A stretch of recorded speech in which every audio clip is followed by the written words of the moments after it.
और बागेश्वर धाम वाले बाबा धीरेन्द्र कृष्ण शास्त्री की सुरक्षा बढ़ा दी गई है। धीरेन्द्र शास्त्री को वाई कैटेगरी की सुरक्षा दी गई है। मध्य प्रदेश सरकार ने गृह मंत्रालय ने संबंध में आदेश भी जारी किया और पिछले कुछ दिनों से धीरेन्द्र शास्त्री को लगातार धमकियां मिल रही थीं और उनके बयान पर विवाद खड़े हो रहे थे। सरकार के इस फैसले के पीछे यही वजह मानी जा रही है। तो मध्य प्रदेश सरकार ने वाई कैटेगरी की सुरक्षा दे दी है यहाँ पर बाबा बागेश्वर को। ऐसे में लगातार कहा जा रहा था, जो बयान उनकी ओर से दिए जा रहे थे उनको लगातार धमकियां आ रही थी और उसके बाद उनकी जो सुरक्षा है मध्य प्रदेश सरकार की ओर से बढ़ा दी गई है। देखिए, बाबा धीरेन्द्र शास्त्री की सुरक्षा अब राज्य सरकार के लिए एक बड़ी चुनौती भी रही है, क्योंकि पिछली बार देखा गया था कि पटना में किस तरह से भारी भीड़ हुजूम उमड़ पड़ा था। उसके बाद अब मध्य प्रदेश में जहां पर वाई कैटेगरी की सुरक्षा, और क्या होती है वाई कैटेगरी की सुरक्षा, उसकी भी डिटेल आपके सामने की पुलिस कर्मियों समेत 8 जवानों की तैनाती होती है। 2 निजी सुरक्षा कर्मी भी तैनात होते हैं। वाई कैटेगरी की सुरक्षा उन्हें दी जाएगी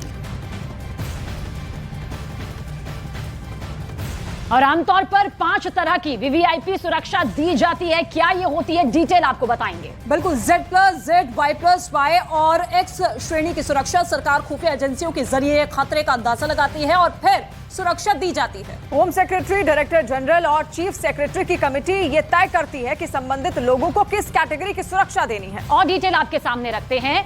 वाई कैटेगरी की सुरक्षा में 1 या 2 कमांडोज तैनात होते हैं, जबकि पुलिस कर्मियों समेत 8 जवान भी उस वीआईपी की सुरक्षा में तैनात होते हैं और इसके साथ ही उस वीआईपी की सुरक्षा में 2 निजी सुरक्षा कर्मियों की भी तैनाती होती है।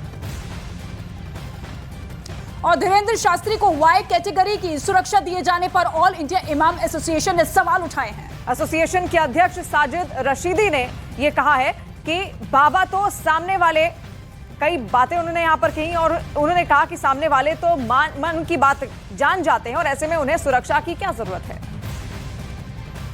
साजिद साहब, आपका भी बयान भी आया था और अब जो खबर आ रही है वो ये कि धीरेन्द्र शास्त्री, बाबा धीरेन्द्र शास्त्री को वाई कैटेगरी की सुरक्षा प्रोवाइड की गई है। उनके बयानों को लेकर लगातार विवाद होता रहा है। हिंदू राष्ट्र की वो मांग करते रहे। पहले आप इस पर रिएक्शन दें कि उनको वाई कैटेगरी की सुरक्षा दी गई है। देखिए, इसका राजनीतिकरण बिहार में जाते ही हो गया था। आपने देखा हो मनोज तिवारी किस तरह गाड़ी चलाकर उनकी लेकर गए और उसके बाद जितने भी छोटे बड़े बीजेपी के नेता थे वो सारे उनके मंच पे पहुंच गए। तो ये राजनीतिकरण है। बाबा शायद उसको समझ नहीं रहे हैं या जानबूझकर उनके लिए काम कर रहे हैं, दोनों बातें हो सकती हैं। तो वाई कैटेगरी की सुरक्षा तो उनको मिलना अनिवार्य था, जरूरी था, क्योंकि राजनीतिकरण बीजेपी उनका कर रही है, बीजेपी को लाभ हो रहा है। वहीं समाजवादी पार्टी के प्रवक्ता फखरुल चांद हसन ने भी धीरेन्द्र शास्त्री को वाई कैटेगरी सुरक्षा देने पर सवाल उठाया। उन्होंने कहा कि बजट का हवाला देकर नेताओं की सुरक्षा में कटौती की जा रही है, जबकि बाबा की सुरक्षा बढ़ाई जा रही है। बागेश्वर धाम को वाई कैटेगरी की सुरक्षा प्रदान कर दी है मध्य प्रदेश सरकार ने। इसे किस तरीके से आप देखते हैं? देखिए, जब बाबा जय सीताराम बोलते हैं तो बहुत अच्छा लगता है। उनको धर्म का संदेश देना भी चाहिए, क्योंकि वो धार्मिक व्यक्ति हैं और एक धार्मिक व्यक्ति से हम यही उम्मीद करते हैं कि वो धर्म का संदेश देंगे। लेकिन जब वो भारतीय जनता पार्टी के एजेंडे पे काम करने लगते हैं, जब वो भारतीय जनता पार्टी की विचारधारा पे काम करने लगते हैं, तब समाजवादी पार्टी को आपत्ति है और दूसरे दलों को भी इसीलिए आपत्ति है। अगर बाबा बागेश्वर जी वो धर्म की बात करें, जय सीताराम की बात करें, तो ये बहुत अच्छा संदेश है। इसलिए जो बाबा बागेश्वर जी को वाई श्रेणी की सुरक्षा दी गई है, जब देश में पूर्व प्रधानमंत्री और विपक्ष के दूसरे नेताओं की सुरक्षा को घटाया जा रहा है, बजट कम है ये कह के घटाया जा रहा है, तब बाबा बागेश्वर को वाई श्रेणी की सुरक्षा, वो सवाल तो उठते ही हैं। लेकिन बाबा बागेश्वर जी सुरक्षित रहें, उनको सुरक्षा मिले, वो जय सीताराम करे, यही समाजवादी पार्टी का संदेश है।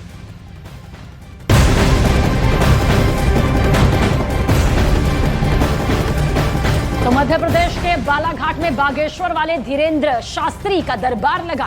बाबा के इस दरबार में हजारों की तादाद में लोग शामिल हुए। दरबार के दौरान धीरेन्द्र शास्त्री ने दूर दराज से आए लोगों की अर्जी सुनी और बाबा के दिव्य दरबार में खास बात यह रही कि इसमें बांग्लादेश से एक मुस्लिम महिला अपनी अर्जी लेकर पहुंची थी। ये महिला मुस्लिम धर्म छोड़कर हिंदू सनातन धर्म में आना चाहती थी।